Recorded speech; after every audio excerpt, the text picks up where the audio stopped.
Good morning, everyone. The topic for today's video is the importance of having an individualized nutrition coach.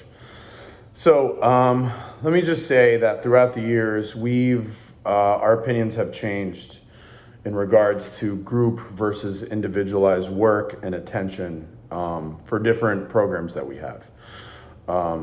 We've had periods where we've felt very passionate that the group model is what's good for everyone. We've gone through periods where we've said that the individualized approach is what we want to engage in for everyone across the board, whether you're someone that's just coming in for an hour-long CrossFit class, or you're a competitor, et cetera, et cetera. In the last few years, we've feel like we have found the right combination of the two, where there are certain elements of group work that are very helpful for many people, and then there's a lot of elements of personalized work that can really help people dial in their goals regardless of what they may or may not be. I will say that we have the same opinion in regards to nutrition. If you look at how we handle our nutrition program, it is a blend of both. We have this private Facebook group where we post a lot of stuff, and we post different concepts and different ideas on food options and ingredients and supplementation and fasting protocols and different experiments that our own coaches have gone through and our clients are still going through. People posting their testimonials, people posting about their progress, their frustrations, the mistakes that they've made, their challenges, et cetera, et cetera. Reading some of that stuff, you can learn a whole lot from seeing what other people's experiences still are and what they have been. So I think that element is very helpful in regards to the group work. Now, where does the individual piece come into place? Well, first of all, let me say that goals are not group-based. You could have a group of 10 people that have the same or similar goal, but the way that we're all going to get there is very different. You could have a group of 10 people that all say that their goal is all to lose 25 pounds by the same exact date. However, if you consider how some of those people have put that weight on is individualized. If you consider what their schedules are individualized. If you consider what their family life is like is individualized. As a result, I think that the analysis of people's goals and people's problems and people's solutions are all very different. I think all of those need to be individualized.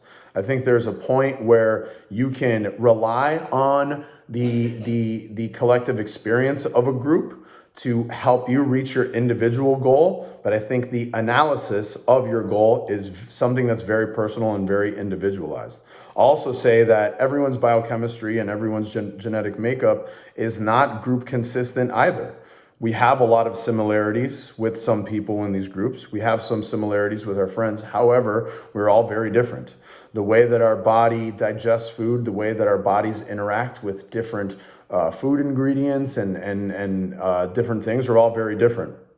So I think that the prescription for many of the things should also be different. So if we look at if we're saying the analysis of our goals and our problems and solutions should be different, and if we're looking at the way that our body interacts with these different prescriptions should be different, I think that the individualized approach is something that's very important. I think there's another huge piece of the puzzle, and it is the rapport that you develop with your coach. The rapport that you develop with your coach is one that is very special. This is someone that you should trust. This is someone that should be reading your check-ins and they should have a really good concept of what you need individually, how you're motivated, the ways to talk to you. Look, I'll use this as an example. I could have two athletes that I personally work with, and both their goals might be the same. It's getting to the CrossFit Games. So if you look at both of their goals being the same goal, I couldn't say that those are personalized. However, the level, and I could prescribe the same exercise to both of these folks. However, the way that I motivate them could be totally different. So I think stuff like that is developed through the rapport that people develop with their coach over a long, consistent period of time. Nutrition, honestly, I would put it on the same level as like politics and religion. There are things that are very individualized. We have people that choose to omit certain food groups, and regardless of what our opinions on those things may or may not be, hey, we have a client who's very passionate about a certain topic, and they want to stay on a certain path and try to reach their goals doing those things. And regardless if we think that there's faster and easier and more direct ways to help them hit their goal, that's not something that they may want to engage in. And it's our jobs as individualized coaches to help folks reach those goals, regardless of what our opinions may or may not be. So I think that nutrition, even more so than training, is something that needs to be individual. Again, there's a group element that can absolutely motivate us, help us, give us some insight, seeing other practices that other coaches and other clients have been engaged in. However, I think that the root and the base of a good nutrition program is one that is helped solidified by an individualized coach. I hope you guys enjoyed the video. If you guys have any thoughts, questions, please keep posting. As always, we're here to help people with all their goals. Peace.